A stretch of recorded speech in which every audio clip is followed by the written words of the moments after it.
Good morning, student. Yesterday we started our third chapter, Glimpses of the Past, and in this chapter, some pictures and the speech bubbles are given, and we have been told some conditions due to which first war of independence had started, and how the Indian farmers and Indian industries were coming down or they were losing their position in the India, how the East India Company was making its profit and how they were extending their empires. Now the fourth page, and the time period is from 1772 to 1833, 1772 से 1833 के बीच का time period है। राजा राम मोहन राय, आपने सुना होगा कि बहुत बड़े सोशल वर्कर हुए हैं, ये समाज सुधारक थे। कि Ram Mohan Roy, a learn man from Bengal, understood what was wrong with the country. Raja Ram Mohan Roy जो एक बहुत पढ़े लिखे इंसान थे, जो बंगाल से बिलोंग करते थे, वो ये समझ गए कि देश में क्या गलत हो रहा है। Let us not despise our self, हम अपने आप से निराश ना हो, हम अपने आप से डिमोटिवेट ना हो। Our ancient culture is great, हमारा प्राचीन जो संस्कृति है वो बहुत महान है। And we are capable of greater achievements, और हम इतने सक्षम हैं कि हम बहुत बड़ी बड़ी उपलब्धियां कर सकते हैं। Who are saying these words? Raja Ram Mohan Roy. We must first reform our society, पहले हमें अपने समाज को सुधारना होगा। Superstitions have been dooming us, जो अंधविश्वास है वो हमें बर्बाद कर रहे हैं। अब ये अंधविश्वास ही था कि जो समुद्र को पार करेगा वो उसका धर्म खत्म हो जाएगा। समुद्र को पार करना धर्म से कैसे लिंक हो सकता है? इस दुनिया में जितने दुख उन सबका कारण औरतें हैं, तो ये भी एक अंधविश्वास था उस टाइम। सती प्रथा, बाल विवाह और ऐसी मतलब छुआछूत, बहुत सारी ऐसी जो प्रॉब्लम्स थी वो प्रिवेल कर रही थी। बहुत सारी ऐसी सोशल एविल थी जो हमारी इंडियन सोसाइटी में पाई जाती थी, और इसी के कारण शायद हमारे जो इंडियंस थे वो इतना ज़्यादा बैकवर्ड होते चले गए, इतना ज़्यादा पिछड़ते चले गए। राजा राम मोहन राय कह रहे हैं कि पहले समाज को सुधारना होगा, तभी हम अपने आप को आगे बढ़ा सकते हैं। He told his wife Uma, उन्होंने अपनी वाइफ उमा से कहा, cows are of different colours but the colour of their milk is the same, कि जो गायें हैं वो अलग अलग रंग की होती है लेकिन दूध का रंग एक ही होता है। Different teachers have different opinions, अलग अलग टीचर्स की अलग अलग राय होती है। But the essence of every religion is the same, लेकिन हर धर्म की जो राय है या हर धर्म का जो कहना है, जो सार है, वो एक ही है।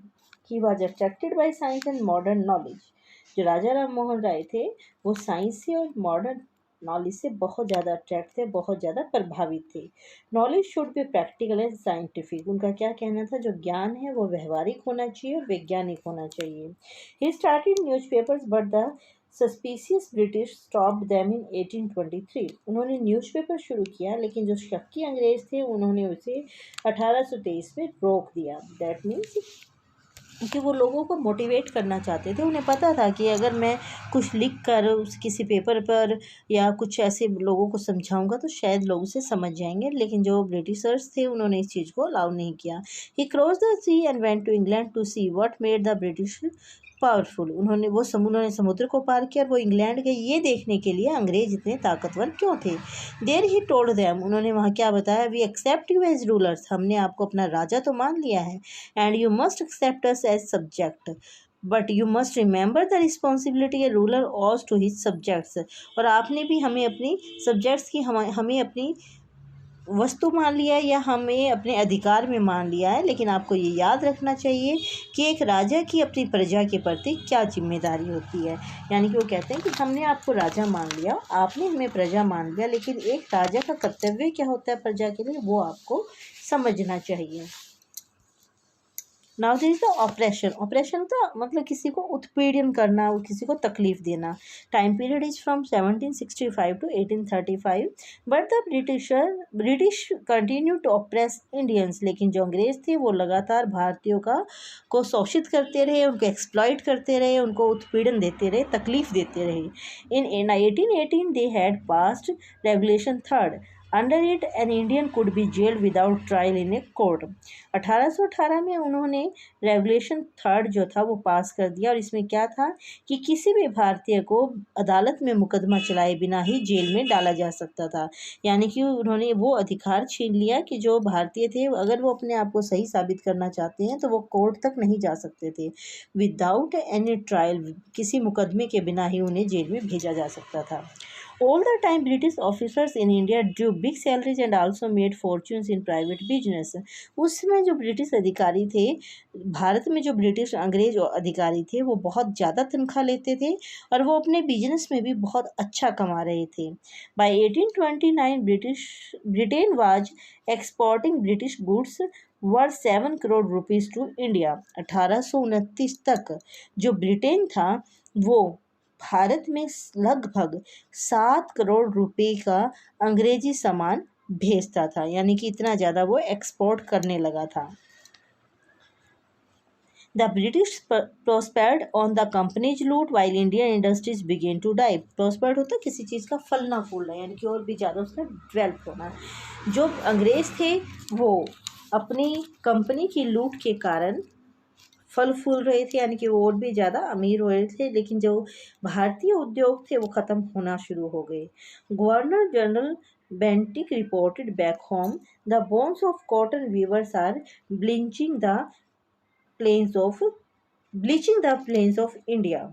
जो गवर्नर जनरल बेंटिक था उन्होंने वापसी पर आने पर यह रिपोर्ट किया कि जो सूती उद्योग की हड्डियां हैं, यानी कि कहने का क्या मतलब था कि भारतीय उद्योग को जो चीज़ सही रख रही है वो उनकी सूती उद्योग है, क्योंकि उस वक्त ज़्यादातर कॉटन ही पहनते थे, कॉटन का ही यूज करते थे लोग। तो उन्होंने कहा कि प्लेन्स ऑफ इंडिया, यानी कि जो भारत के समतली इलाके हैं, दैट मीन्स कि जो भारत की धरती है उसके ऊपर सूती उद्योग ऐसा है जो उसे अभी भी ब्लीच कर रहा है, तेज कर रहा है।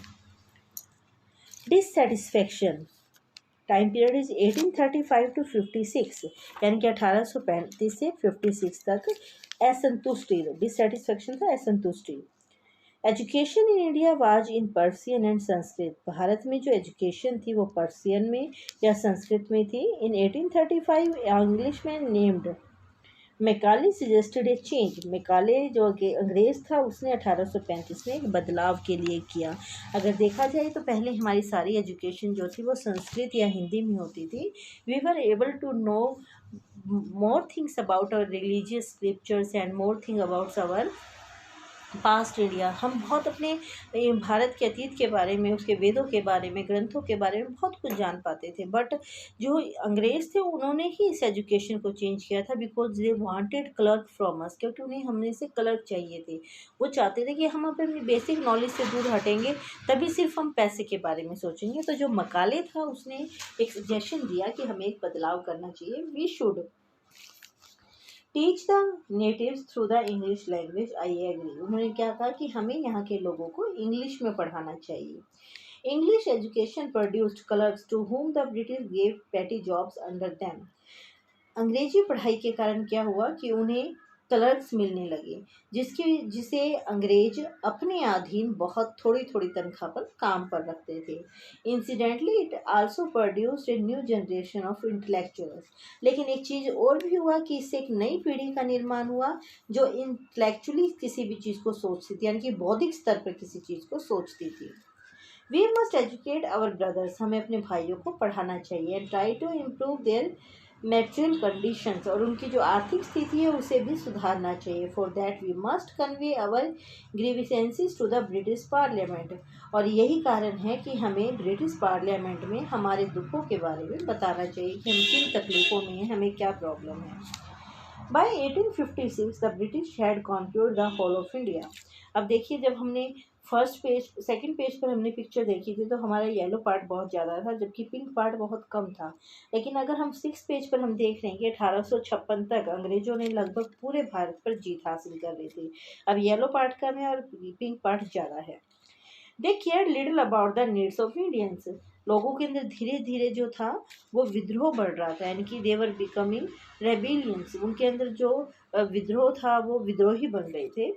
वो भारतीयों की ज़रूरतों का कम ध्यान रखते हैं। Our kings have become puppets, puppets होता कठपुतलियाँ, हमारे राजा उनकी कठपुतलियाँ बन गए हैं। And we have lost our old jobs, और हमने अपने पुराने नौकरियों को, अपने पुराने कामों को खो दिया है। एंड लैंड्स, और हमारी ज़मीनें भी चली गई हैं। They are converting our brothers, वे हमारे भाइयों को बदल रहे हैं। You only talk, do something to drive them out, तो आपसे बात कर रहे हैं, उन्हें यहाँ से बाहर निकालने के लिए कुछ ना कुछ करना होगा।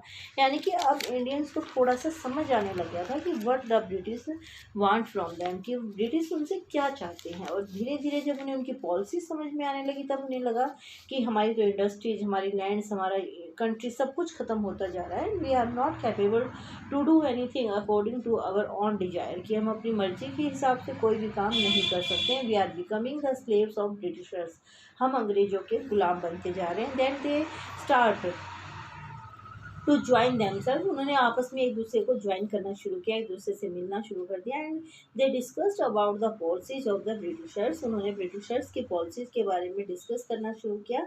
And they started to think how they were be able to drive out the Britishers from the India, कि भारत से अंग्रेजों को कैसे बाहर निकाला जा सकता है। So the student read the chapter very carefully. Thank you, have a nice day.